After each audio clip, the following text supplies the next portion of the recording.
Hello students. So last लेक्चरला आपण ITC input tax credit ची basic concept जी होती ती स्टडी केली होती. आता ह्या लेक्चरला आपल्याला इनपुट टॅक्स क्रेडिटच्या ज्या कोअर प्रोव्हिजन्स आहेत आणि एक त्याचं बेसिक फ्रेमवर्क जे आहे ते स्टडी करायचं आहे. पण बिफोर मुव्हिंग टू दॅट आपण थोडं आता काल actually input tax credit mechanism from point of view of B समजून घेतलेलं होतं.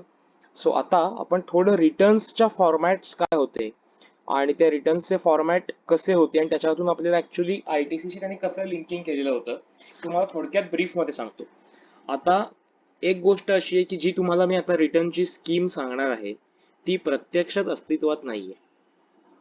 मग तुम्ही म्हणाल मग ती काय सांगून उपयोग आहे, तर ती सांगायची याच्यासाठी कारण त्या बेसिक फ्रेमवर्कवरच त्यांनी लॉ फ्रेम केलेला आहे. म्हणजे आयरनी इज की जी स्कीम डोळ्यासमोर ठेवून जी स्कीम ही GST ऍक्टचा बॅकबोन म्हणून त्यांनी रिटर्न स्कीम तयार केली ती प्रत्यक्षात कधी गव्हर्नमेंटने इम्प्लिमेंटच नाही केली. From very first month government failed to implement that scheme, but provisions were framed on the basis of that scheme.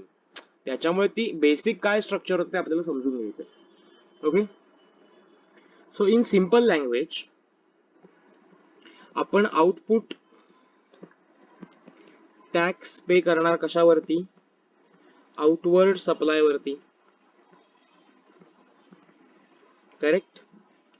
Inward supply जो असेल, जो आपण परचेस करू, जो प्रोक्युअर करू, त्या इनवर्ड सप्लाय वरती आपण इनपुट टॅक्स पे करणार. करेक्ट. आणि मग फायनल लायबिलिटी कशी येईल, or what we can say liability in cash. तर output tax minus input tax. Okay, now आता हे कम्प्युटेशन ऍक्च्युली रिटर्न मध्ये कसं होतं, सी जसं इन्कम टॅक्सला तुम्ही 5 हेड्स ऑफ इन्कम तुमच्याकडे असतात. करेक्ट.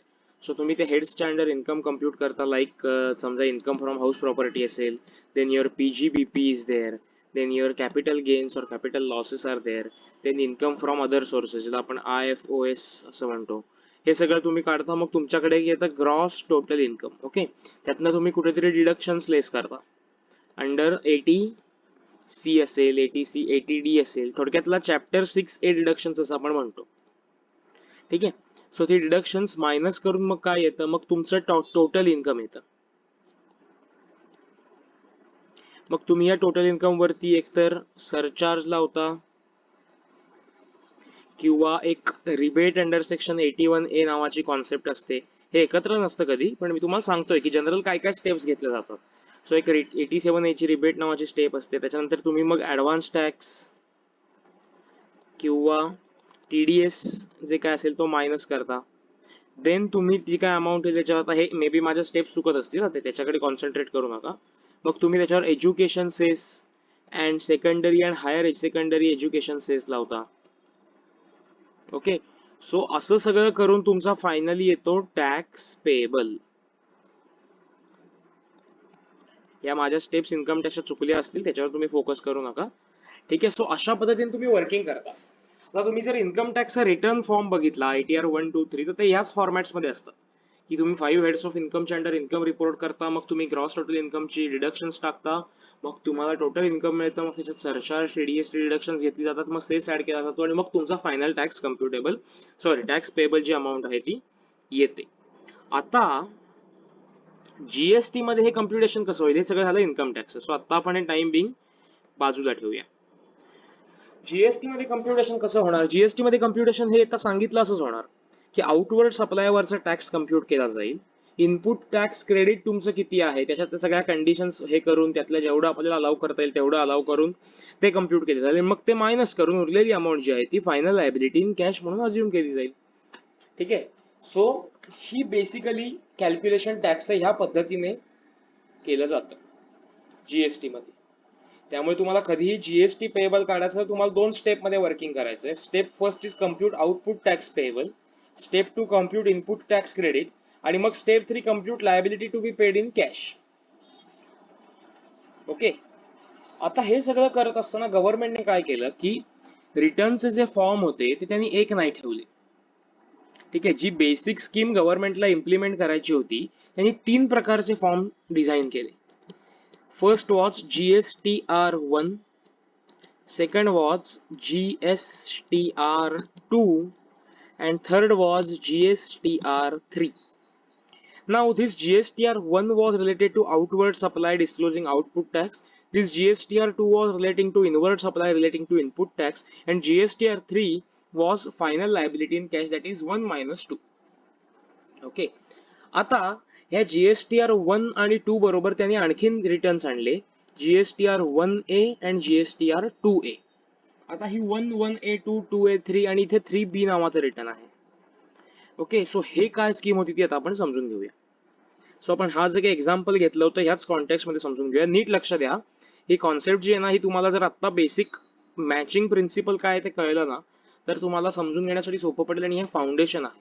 सो असं तुम्हाला म्हणायला हरकत नाही की हा जो काही ITC हा टॉपिक आहे हा सगळ्या GST मला सगळ्यात कोअर पार्ट आहे किंवा हे मेकॅनिझम आहे GSTचं फंडामेंटल बेस होता, ह्यामुळे GST आणला गेलाय.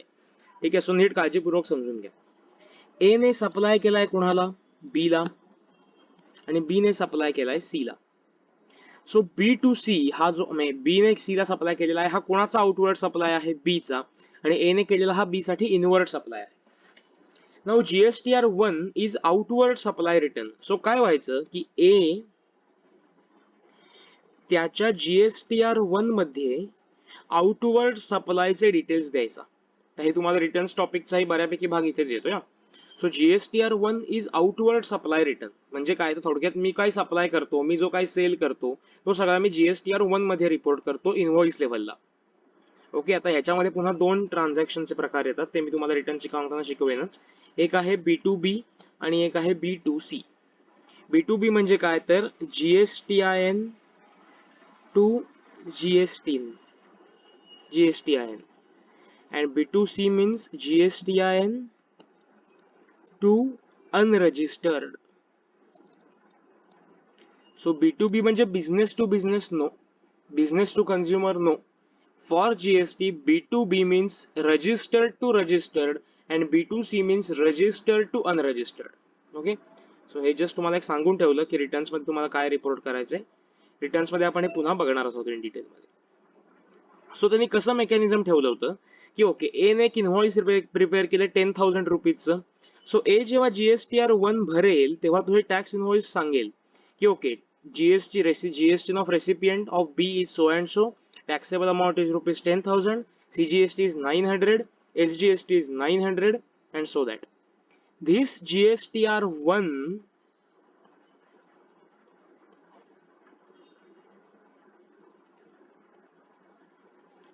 which is outward supply for A is inward supply for B.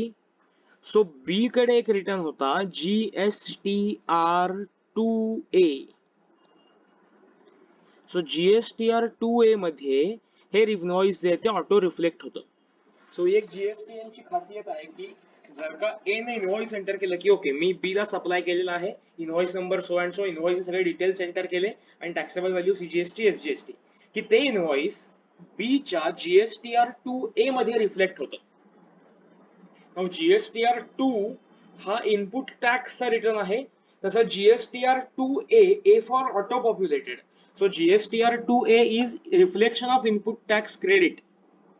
Correct, कारण बी ने ए ला जो काही टॅक्स पे केलेला आहे तो कसा रिफ्लेक्ट होतोय, तर ए इनव्हॉइस देऊन सांगतोय की मी बी ला एवढा एवढा इनव्हॉइस इश्यू केलेला आहे, ज्या इनव्हॉइस मध्ये इतकी टॅक्सेबल व्हॅल्यू आहे, इतका CGST आहे, इतका SGST आहे.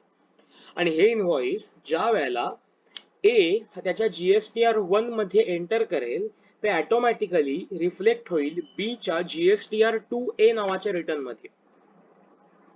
लक्षात येतंय? आता आपण काय बघतोय की बी चा इनवर्ड सप्लाय एवढा सप्लाय डोळ्यासमोर ठेवायचा. सपोज ओके, सो बी कडे GSTR2 नावाचा रिटर्न आहे. सो बेसिकली GSTR1 तुम्हाला सुरुवातीला भरायचं आहे. फर्स्ट स्टेज कुठलाही सप्लायर काय करेल, GSTR1 फाईल करेल, मग 2 फाईल करेल आणि मग 3 फाईल करेल. सो अशी त्यांची बेसिक डिझाईन स्कीम होती. आता एक गोष्ट लक्षात घ्या की जेव्हा तो GSTR1 फाईल करेल, कोण सप्लायर आपला बी च्या पॉइंट ऑफ व्ह्यू आपण विचार करतोय only for inward supply. So B च्या GSTR2A मध्ये त्याचं रिफ्लेक्शन येईल. करेक्ट. आता समजा असं झालं की ए ने ते इनव्हॉइस डिस्क्लोजच नाही केलं, ए ने रिटर्नच नाही फाईल केला, तर then B has chance to enter that invoice relating to his input tax credit in his GSTR2, which will get auto reflected in GSTR1A of supplier.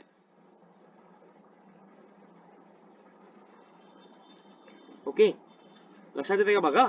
ए ने आउटवर्ड सप्लाय केला, तो बी च्या GSTR2A या रिटर्न मध्ये दिसला. Okay, बी ला जर तो ऍक्सेप्टेड असेल तर GSTR2A ला ऍक्सेप्ट, रिजेक्ट आणि मॉडिफाय नावाचे 3 ऑप्शन होते. जर GSTR2 मध्ये ऍक्सेप्ट केला तर ऍज इट इज GSTR2 मध्ये 2A मधनं 2 ला ट्रान्सफर होईल. इफ रिजेक्टेड तर तो सप्लाय रिजेक्ट होईल, 2 मध्ये ट्रान्सफर होणार नाही. आणि जर मॉडिफाय केला तर मॉडिफाईड अमाऊंट GSTR2 मध्ये ट्रान्सफर होईल. आणि हे रिजेक्शन किंवा मॉडिफिकेशन जे असेल ते GSTR2 आपण फाईल केला की सप्लायरच्या GSTR1A मध्ये रिफ्लेक्ट होईल. सो त्यांची बेसिक स्कीम काय होती की ओके, सगळ्या सप्लायर्सनी पहिल्यांदा GSTR1 फाईल करा, म्हणजे सगळ्या रेसिपियंट्सना त्यांचं इनपुट टॅक्स क्रेडिट जे आहे ते त्यांच्या GSTR2 मध्ये 2A मध्ये रिफ्लेक्ट होईल. आता मी काय केलं, from point of view of B मी तो GSTR2A चेक केला. मी बघितलं की मला ऍक्च्युअली मी इन्व्हॉइसेस माझ्याकडे जे आहेत तेवढी सगळी 2A मध्ये नाहीच आहेत, किंवा माझ्याकडे जे इन्व्हॉइस आहे ते GSTR2A मध्ये रिफ्लेक्ट झालेलंच नाहीये. मग मी काय केलं, तर मी माझ्या GSTR2 मध्ये एकतर ते इन्व्हॉइस चुकीचं असेल तर रिजेक्ट केलं आणि करेक्ट इन्व्हॉइस एंटर केलं, किंवा 2A मध्ये आलेलं इन्व्हॉइस मी माझ्या 2 मध्ये मॉडिफाय केलं according to the correct figure as per my books of accounts. आता रेसिपियंट जेव्हा 2 फाईल करेल तेव्हा त्या 2 चं रिफ्लेक्शन 1A मध्ये जाईल. कारण 2 फाईल केल्यावर रिफ्लेक्शन 1A मध्ये का जाईल, आता आयडियली काय व्हायला पाहिजे, तर GSTR1 and 1A should match and 2 and 2A should match, जर सगळ्यांनी रेकॉर्ड्स करेक्ट फाईल केले तर. ओके, सो एकच बिल आहे, ए ने करेक्ट फायलिंग केलंय, बी कडे पण ते करेक्ट आहे, सो बी ने ते ऍक्सेप्ट केलं, so 2 and 2A will tally and 1 and 1A will tally. Correct, लक्षात येते का बघा. GSTR2 हा रिटर्न म्हणजे GSTR1 आणि 2 हे रिटर्न आपल्याला फाईल करण्यासाठी आपल्या हातामध्ये होते, पण 1A आणि 2A ही ऑटो रिफ्लेक्शन्स आहेत, त्याच्यावरती आपल्याला ऍक्शन घेता येणार नाही except, accept, reject and modify. ठीक आहे, सो आता काय होणार की समजा बी ला असं वाटतंय की नाही, माझ्याकडे इन्व्हॉइस जे आहे ते ऍक्च्युअली 10,000 प्लस 900 रुपये CGST SGSTचा आहे, पण ए ने चुकून 5,000 आणि 450-450चा इन्व्हॉइस GSTR1 मध्ये एंटर केलाय. So I want to communicate to a that अरे तू इन्व्हॉइस जे तुझ्या रिटर्न मध्ये दाखवलंय त्या इन्व्हॉइस वरून माझं इनपुट टॅक्स क्रेडिट डिटरमाइन होतंय, ते चुकलंय. तू प्रत्यक्ष मला जे फिजिकल इन्व्हॉइसची कॉपी दिली त्याच्यावर 900 CGST SGST आहे, पण तू ऑनलाईन मात्र 450 असं इन्व्हॉइस डिस्क्लोज केलंयस. So how will I communicate this? So I will enter the modified amount or the correct amount in GSTR2 and that will get reflected in GSTR1A. So जर 1 आणि 1A मध्ये mismatch असेल तर ए बघेल की okay, माझ्याकडून समजा सप्लाय टाकायला चुकलाय का. So after seeing watching his 1A, supplier will all एकतर तो मॉडिफाय करेल किंवा तो करेक्ट करेल त्याचा जो सप्लाय होता तो. ठीक आहे, आणि मग तो सप्लाय करेक्ट झाला की तो 1 मध्ये परत 1A मध्ये जे काही त्याला रिफ्लेक्शन मिळालं असेल त्यासाठी त्याच्याकडे परत ऍक्सेप्ट, रिजेक्ट आणि मॉडिफाय असे ऑप्शन्स असतील. सो इथे ऍक्सेप्ट केल्यावरती डायरेक्ट 1 मध्ये त्याप्रमाणे अमेंड होऊन जाईल. लक्षात येतंय, परत एकदा सांगतो की ए ने आउटवर्ड सप्लाय केलाय बी ला, सो बी साठी तो इनवर्ड सप्लाय आहे. ए आउटवर्ड सप्लाय साठी कुठचा रिटर्न फाईल करणार आहे, GSTR1. सो GSTR1 फाईल केल्यावर बी च्या GSTR2A मध्ये तो सगळा रिफ्लेक्शन असेल. ठीक आहे, सो GSTR2A बी त्याचा व्ह्यू करेल, बघेल, आणि मग बीला समजेल की ओके नाही, इन्व्हॉइस एक तर करेक्ट आहे, करेक्ट असेल तर तो ऍक्सेप्ट म्हणेल, 2A मधला इन्व्हॉइस ते ऍक्सेप्ट केल्यावर ऑटोमॅटिक GSTR2 मध्ये ते विल जाऊन बसेल, म्हणजे 2A मध्ये ऍक्सेप्ट केल्यावर 2 त्याप्रमाणे आमचा चेंज होईल. जर का मला कळलं की नाही अरे त्याने एंटरच नाही केलंय, म्हणजे माझा GSTR2A ब्लँक आहे, म्हणजेच ए ने मला इन्व्हॉइस रिटर्न मध्ये डिस्क्लोजच केलं नाहीये, तर ते इन्व्हॉइस एकतर मी माझ्या GSTR2 मध्ये ते ऍक्च्युअल इन्व्हॉइसची व्हॅल्यू पंच करेन, एंटर करेन. हे जर झालं तर GSTR2 चं रिफ्लेक्शन GSTR1A मध्ये जाऊन बसेल. लक्षात येतंय? सो हे मेकॅनिझम, आणि मग ए ला त्याचा आउटवर्ड सप्लायचं रिफ्लेक्शन बघायला मिळेल की ओके, ए म्हणतोय की माझा आउटवर्ड सप्लाय एवढा एवढा आहे, पण ए चे रेसिपियंट्स असं सांगतायत because 1A is reflection from recipients ना.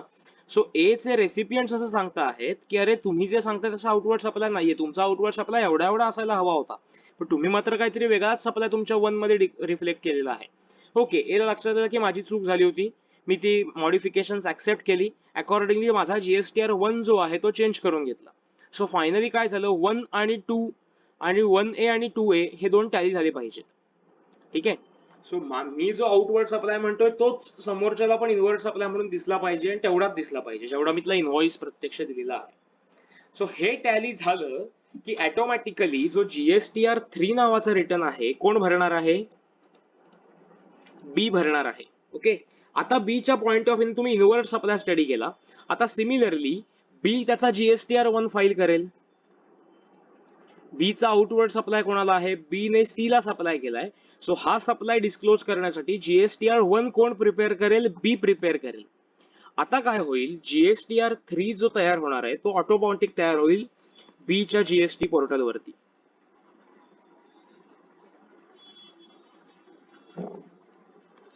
सो बीच जे जीएसटी पोर्टल असेल त्याच्यावरती त्याने केलेला आउटवर्ड सप्लाय जीएसटीआर 1, त्याने केलेला आणि मॉडिफाय केलेला आणि सगळं सुधारून आलेला जीएसटीआर 2 म्हणजे त्याचा इनपुट टॅक्स क्रेडिट, ह्या दोन फिगर ऑटोमॅटिकली जीएसटीआर 3 मध्ये येतील.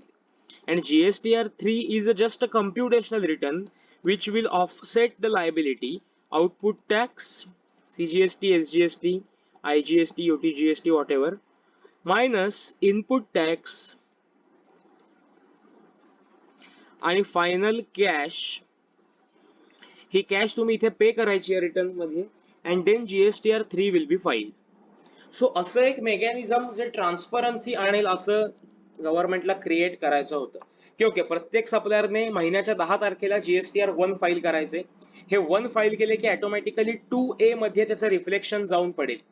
हे रिफ्लेक्शन प्रत्येक रेसिपियंट चेक करेल. तो आपल्याकडे असलेल्या फिजिकल इनव्हॉइसेसची हे जे काही रिफ्लेक्शन आलेलं आहे ते शो करत. हे रिफ्लेक्शन म्हणजे काय असणार आहे की तुझ्याकडे फिजिकल इनव्हॉइसेस आहेत, रेसिपियंटच्या पॉइंट ऑफ व्ह्यूने विचार करतोय, रेसिपियंटकडे फिजिकल इनव्हॉइसेस आहेत, त्याप्रमाणे तो इनपुट टॅक्स क्रेडिट क्लेम करणार आहे.